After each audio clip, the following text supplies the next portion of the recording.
ओम नमस्ते जी। हम वाल्मीकि रामायण के बालकांड के अभी तक पंचम सर्ग तक अध्ययन कर चुके हैं। आज षष्ठ सर्ग का अध्ययन हम करेंगे। षष्ठ सर्ग में महाराज दशरथ ने जो पुत्रेष्टि यज्ञ किया था, अर्थात बालक को प्राप्त करने के लिए जो यज्ञ किया था, पहले और आज भी यदि संतान उत्पन्न नहीं हो रही तो उसके लिए विशेष याग किए जाते हैं। तो उन यागों से जो संतान न उत्पन्न होने की समस्या होती है वो समाप्त हो जाती है। तो महाराज दशरथ ने भी यह याग किया था। तो उसी के बारे में महर्षि वाल्मीकि ने आज के षष्ठ सर्ग में लिखा है, तो उसका आज हम अध्ययन करेंगे। तस्य चैवं प्रभावस्य धर्मज्ञस्य महात्मनः सुतार्थं तप्यमानस्य नासीद्वशंकरः सुतः। ऐसे प्रभावशाली धर्मज्ञ महात्मा पुत्र के लिए पीड़ित महाराज दशरथ के वंश को चलाने वाला कोई पुत्र नहीं था। चिंतयानस्य तस्येवं बुद्धिरासीन् महात्मनः सुतार्थं वै पुत्र योगेन किमर्थं न यजाम्यहम्।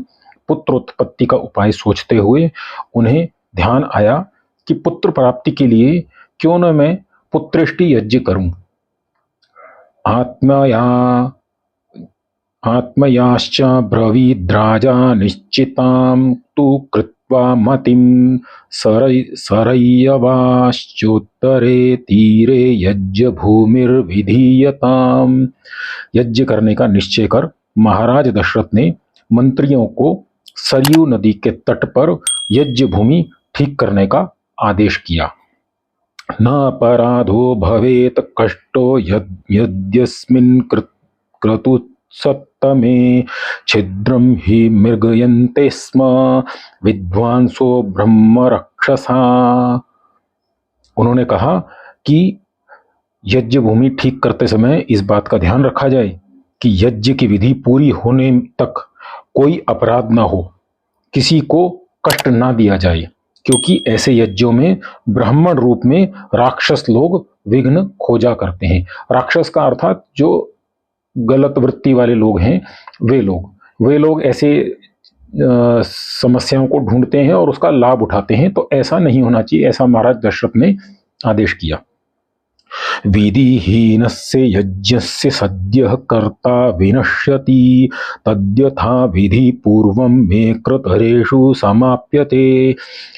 राजा दशरथ ने अपने मंत्रियों को कहा, क्योंकि विधिहीन यज्ञ करने वाला शीघ्र नष्ट हो जाता है। जो विधि के अनुसार यज्ञ नहीं करता, जैसे यज्ञ जिस प्रकार करना चाहिए उस विधि को छोड़ करके अन्य विधि से करता है, वह शीघ्र ही नष्ट हो जाता है। अतः ऐसा उपाय कीजिए जिससे यह यज्ञ विधि पूर्वक ही समाप्त हो।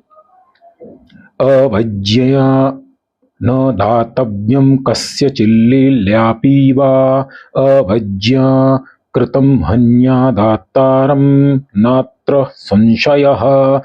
और उन्होंने कहा कि देखना, किसी को हंसी या दिल लगी में आकर के अनादर से कोई वस्तु मत देना, क्योंकि अनादर से कोई वस्तु देने वाले दाता का ही नाश हो जाता है।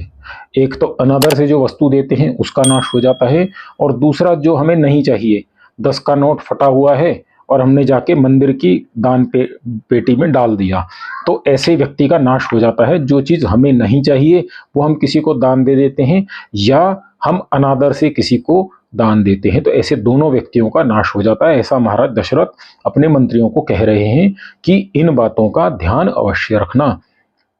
इत्युक्त्वा नृपशार्दूलः सचिवान् समुपस्थितान् विसर्जयित्वा स्वं वेशं प्रविवेश महामतिः। यह कहे और वहां उपस्थित मंत्रियों को विदा करके नृप श्रेष्ठ, नृप अर्थात राजा, राजाओं में श्रेष्ठ महाबुद्धिमान महाराज दशरथ अपने निवास को चले गए। ततः स श्रुत्वा तां पत्नीर्नरेन्द्रो हृदय प्रियाः उवाचं दीक्षां विशत यक्षये अहं सुत कारणात्। घर जाकर के महाराज दशरथ ने अपनी प्राण प्रिया अपनी पत्नियों से कहा कि मैं पुत्र उत्पत्ति के लिए यज्ञ करूंगा, अतः आप सभी लोग भी यज्ञ की दीक्षा लीजिए। तासां तेनातिकान्तेन वचनेन सुवर्चसां मुखपद्मान यशो भवन्त पद्मानीव हिमात्यये। महाराज के मुख से इस सुखदायी संवाद को सुनकर रानियों के मुख कमल ऐसे सुशोभित हो गए जैसे वसंत काल में कमल पुष्प शोभा को प्राप्त होते हैं। इति बालकांडस्य षष्ठ सर्ग समाप्त। धन्यवाद। नमस्ते जी।